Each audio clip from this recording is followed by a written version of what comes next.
রক্তগঙ্গা বয়ে যাক আর মহাসাগর বয়ে যাক, পশ্চিমবঙ্গের মানুষের বাঁধের মানে ধৈর্যের বাঁধ ভেঙে গেছে। মানুষ নামবে রাস্তায়, ওনাকে চিরতরে বিদায় না, শুধু ওনার পার্টিটাই থাকবে না। ত্রিপুরার প্রাক্তন মুখ্যমন্ত্রী বিপ্লব দেব যে কথাগুলো বলেছেন, ধৈর্যের বাঁধ ভেঙে গিয়েছে, একদম ঠিক বলেছেন। সেই কারণেই তাকে মাঝপথে ত্রিপুরার মুখ্যমন্ত্রীর থেকে সরিয়ে দেওয়া হয়েছিল। তো ওনার অপদার্থতা নিয়ে যে ধৈর্যের বাঁধ ভেঙেছে এটা তো পরিষ্কার ছিল।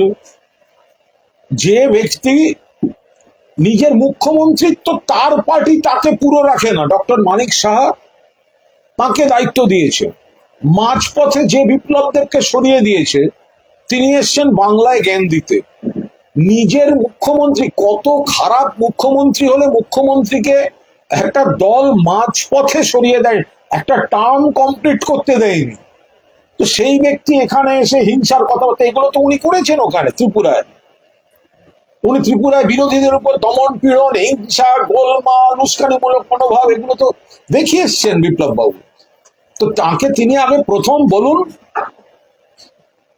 যে তাকে কেন পুরো টার্মটা পর্যন্ত মুখ্যমন্ত্রিত্ব করতে দেয়নি। আপনাকেই মশাই সরিয়ে দিয়েছে, আপনি এখানে এসে বড় বড় কথা বলছেন।